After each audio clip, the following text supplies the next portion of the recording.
प्रेम से बोलिए श्री सद्गुरुदेव जी महाराज की जय, परम पिताजी परमेश्वर की जय। साथियों, शास्त्रों के अनुसार भक्ति करवाने का दावा करने वाले नकली कबीर पंथी गुरु रामपाल ने अपने पाखंडपूर्ण सिद्धांत को सही सिद्ध करने के लिए और कबीर को परमात्मा घोषित करने के लिए शास्त्रों में लिखी हुई बातों को तोड़ मरोड़ कर अर्थ का अनर्थ करने में कोई कसर बाकी नहीं छोड़ी है।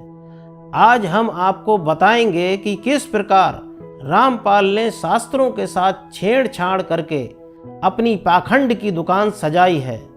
हम आपको रामपाल की पुस्तक ज्ञान गंगा से ही कुछ प्रमाण दिखाएंगे कि कैसे शास्त्रों में लिखे हुए श्लोकों के अर्थ को अपने अनुसार तोड़ मरोड़ कर पेश किया गया है।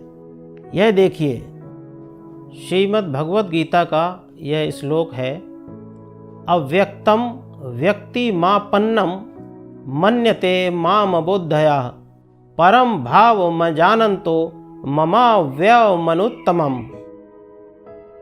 यह अध्याय 7 का 24वां श्लोक है। अब इस श्लोक को रामपाल जी अपनी पुस्तक ज्ञान गंगा के पृष्ठ संख्या 29 में किस प्रकार लिख रहे हैं, ये देखिए। इसका अनुवाद जो रामपाल जी ने किया है। बुद्धिहीन लोग मेरे अनुत्तमम अर्थात अश्रेष्ठ अटल परम भाव को न जानते हुए अदृश्यमान मुझ काल को आकार में कृष्ण अवतार प्राप्त हुआ मानते हैं। अब इसमें देखिए, रामपाल ने अनुत्तमम का अर्थ लिखा है अश्रेष्ठ, जिसका मतलब होता है घटिया, जो कि गलत है, क्योंकि इसी अध्याय के श्लोक नंबर 18 में अनुत्तमम का अर्थ लिखा है अति उत्तम। यह देखिए श्लोक 18। उदारः सर्व एवैतः ज्ञानी त्वात्मैव मे मतम् आस्थिता स हि युक्तात्मा मामेवानुत्तमाम गतिम। अर्थात ये सभी उदार हैं, परंतु ज्ञानी तो साक्षात मेरा ही स्वरूप है, ऐसा मेरा मत है, क्योंकि वह मदगत मन बुद्धि वाला ज्ञानी भक्त अति उत्तम गति स्वरूप मुझ में ही अच्छी प्रकार से स्थित है। अब यदि अनुत्तमम का अर्थ अश्रेष्ठ होता है, तो फिर इस श्लोक का अर्थ यह होना चाहिए कि ज्ञानी भक्त अश्रेष्ठ अर्थात घटिया गति स्वरूप मुझ में ही अच्छी प्रकार से स्थित है। लेकिन ऐसा तो नहीं लिखा है। एक श्लोक में अनुत्तमम का अर्थ अश्रेष्ठ और दूसरे श्लोक में अति उत्तम कैसे हो सकता है? इतना ही नहीं, पतंजलि योग प्रदीप में भी अनुत्तमम का अर्थ क्या लिखा है, यह देखिए। अनुत्तमम सुख अर्थात उत्तम से उत्तम सुख।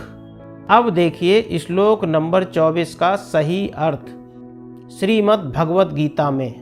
बुद्धिहीन पुरुष मेरे अनुत्तमम अर्थात जिससे उत्तम और कुछ भी नहीं, अविनाशी परम भाव को न जानते हुए मन इंद्रियों से परे मुझ सच्चिदानंद घन परमात्मा को मनुष्य की भांति जन्म कर व्यक्ति भाव को प्राप्त हुआ मानते हैं।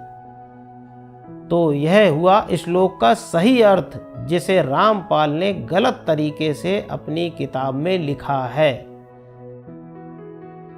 अब देखिए पृष्ठ संख्या 12 पर गीता अध्याय नंबर 15 श्लोक नंबर 1। ऊर्ध्वमूलम अधः शाखम अश्वत्थम प्राहुर अव्यम छंदासी यस्य पर्णानि यस्तम वेद सा वेदवित्। इसका अर्थ रामपाल जी लिख रहे हैं, ऊपर को जड़ वाला, नीचे को शाखा वाला अविनाशी विस्तृत वृक्ष है, घोड़े जैसा मजबूत जिसके छोटे छोटे हिस्से या टहनियाँ पत्ते कहे हैं, उस संसार रूप वृक्ष को जो इस प्रकार जानता है वह भक्त पूर्ण ज्ञानी है। अब इसमें किस शब्द का अर्थ घोड़ा है? अश्वत्थम शब्द का अर्थ घोड़ा होता है क्या? पीपल के वृक्ष को संस्कृत में अश्वत्थम कहते हैं, लेकिन रामपाल जी ने अश्वत्थम को अश्व समझ लिया। इसी से आप लोग अनुमान लगा सकते हैं कि रामपाल को संस्कृत का कितना ज्ञान है। अब देखिए इस श्लोक का सही अर्थ। आदि पुरुष परमेश्वर रूप मूल वाले और ब्रह्म रूप मुख्य शाखा वाले जिस संसार रूप पीपल के वृक्ष को अविनाशी कहते हैं तथा वेद जिसके पत्ते कहे गए हैं, उस संसार रूप वृक्ष को जो पुरुष मूल सहित तत्व से जानता है वह वेद के तात्पर्य को जानने वाला है। और आगे देखिए ज्ञान गंगा का पेज नंबर 13, गीता अध्याय नंबर 15 का श्लोक नंबर 3 और श्लोक नंबर 4। इसका अनुवाद रामपाल जी लिख रहे हैं। इस रचना का ना तो शुरुआत तथा ना अंत है और ना वैसा स्वरूप पाया जाता है तथा यहाँ विचार काल में अर्थात मेरे द्वारा दिया जा रहा गीता ज्ञान में पूर्ण जानकारी मुझे भी नहीं है, क्योंकि सर्व ब्रह्मांडों की रचना अच्छी तरह स्थिति का मुझे भी ज्ञान नहीं है। इस अच्छी तरह स्थायी स्थिति वाला मजबूत स्वरूप वाले निर्लेप तत्वज्ञान रूपी दृढ़ शस्त्र से अर्थात निर्मल तत्वज्ञान के द्वारा काटकर अर्थात निरंजन की भक्ति को क्षणिक जानकर उसके बाद उस परम पद परमात्मा की खोज करनी चाहिए, जिसको प्राप्त हुए मनुष्य फिर लौटकर संसार में नहीं आते और जिससे अनादिकाल से चली आने वाली ये सृष्टि विस्तार को प्राप्त हुई है। उस आदि पुरुष परमात्मा के ही मैं शरण में हूँ। इस प्रकार रामपाल ने इन दोनों श्लोकों के गलत अर्थ करके यह सिद्ध करने की कोशिश की है कि गीता का ज्ञानदाता अर्जुन को किसी दूसरे परमात्मा की शरण में जाने को बोल रहा है। अब देखिए इन दोनों श्लोकों का सही अर्थ। पहले श्लोक नंबर 3, इसका अर्थ देखिए। इस संसार वृक्ष का स्वरूप जैसा कहा है वैसा यहाँ विचार काल में नहीं पाया जाता, क्योंकि ना तो इसका आदि है ना अंत है तथा ना इसकी अच्छी प्रकार से स्थिति ही है। इसलिए इस अहंता ममता और वासना रूप अति दृढ़ मूल वाले संसार रूप पीपल के वृक्ष को दृढ़ वैराग रूप शस्त्र द्वारा काटकर उसके पश्चात उस परम पद रूप परमेश्वर को भली भांति खोजना चाहिए, जिसमें गए हुए पुरुष फिर लौटकर संसार में नहीं आते और जिस परमेश्वर से इस पुरातन संसार वृक्ष की प्रवृत्ति विस्तार को प्राप्त हुई है, उसी आदि पुरुष नारायण के मैं शरण हूँ।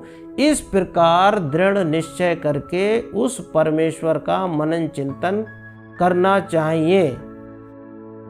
अब रामपाल ने इन दोनों श्लोकों के अर्थ तोड़ मरोड़ कर दिखा दिए, यह सिद्ध करने के लिए कि देखो गीता ज्ञानदाता अर्जुन को किसी दूसरे परमात्मा की शरण में जाने को बोल रहा है, लेकिन उसके आगे का श्लोक नहीं दिखाया। अब देखिए इसी अध्याय का श्लोक 6, जिसे रामपाल जी ने अपने शिष्यों से छुपा लिया। इसमें गीता ज्ञानदाता ने अपना पता बताया है और वहां पहुंचने वाले को क्या उपलब्धि मिलती है यह भी बताया है। ना तद्भास्यते सूर्यो न शशांको न पावका यद गत्वा न निवर्तन्ते तद्धामम परमम मम। यह अध्याय 15 का 6वां श्लोक। इसका अर्थ है जिस परम पद को प्राप्त होकर मनुष्य संसार में लौटकर नहीं आते, उस स्वयं प्रकाश परम पद को ना सूर्य प्रकाशित कर सकता है और न चंद्रमा और न अग्नि ही, वही मेरा परम धाम है। अब इसमें गीता ज्ञानदाता ने स्पष्ट कर दिया कि मेरा धाम ही परम धाम है और वहां पहुंचकर मनुष्य फिर वापस इस संसार में नहीं आता, अर्थात मोक्ष प्राप्त कर लेता है। अब रामपाल जी बताएं कि यदि गीता ज्ञानदाता अर्जुन को किसी दूसरे परमात्मा के पास जाने को बोल रहा है तो फिर अपना पता क्यों बता रहा है? यदि गीता ज्ञानदाता काल है तो काल परम धाम में रहता है क्या? अब आगे देखिए रामपाल जी ने क्या लिखा है। ज्ञान गंगा पृष्ठ संख्या 12 पर गीता अध्याय 18 का श्लोक संख्या 62। तमेव शरणम गच्छ सर्वभावेन भारत, तत्प्रसादात् पराम शांतिम स्थानम प्राप्स्यसि शाश्वतम। इसका अनुवाद लिखा है, हे अर्जुन, तू सर्वभाव से उस ईश्वर की ही शरण में चला जा, उसकी कृपा से तू परम शांति को और अविनाशी परम पद को प्राप्त हो जाएगा। अब यहाँ रामपाल ने ईश्वर लिखा है। इससे स्पष्ट होता है कि रामपाल को ईश्वर और परमेश्वर में क्या अंतर है यह पता ही नहीं है।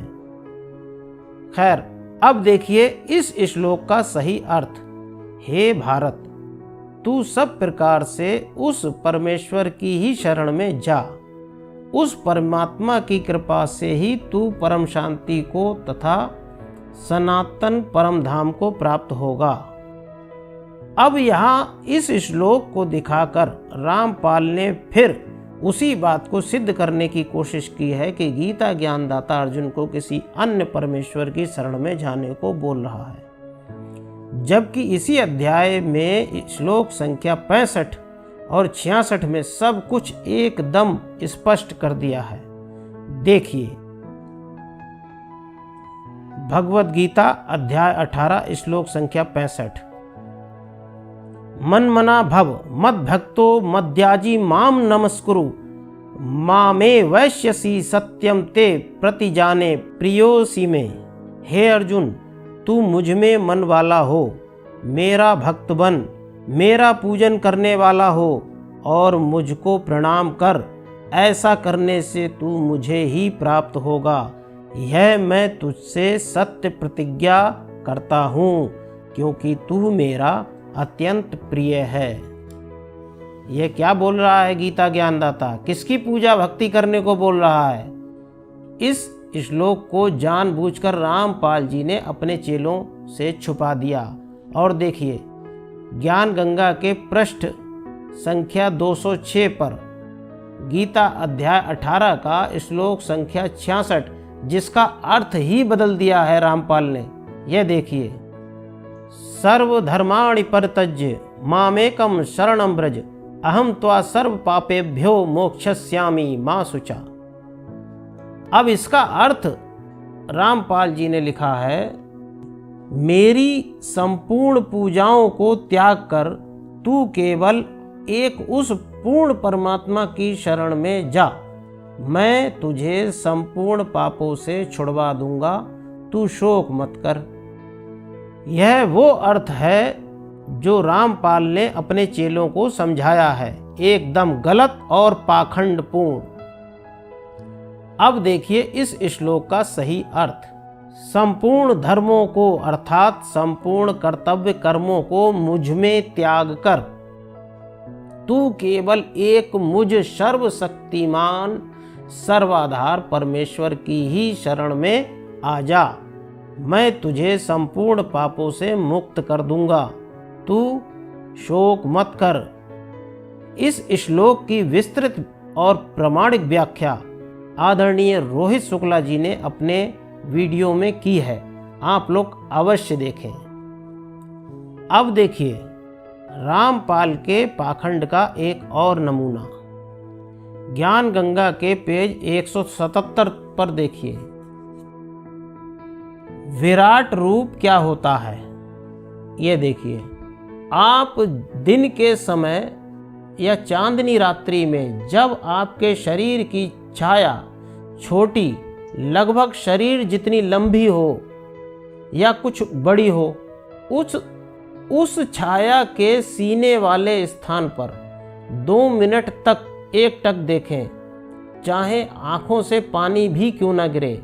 फिर सामने आकाश की तरफ देखें, आपको अपना ही विराट रूप दिखाई देगा जो सफ़ेद रंग का आसमान को छू रहा होगा।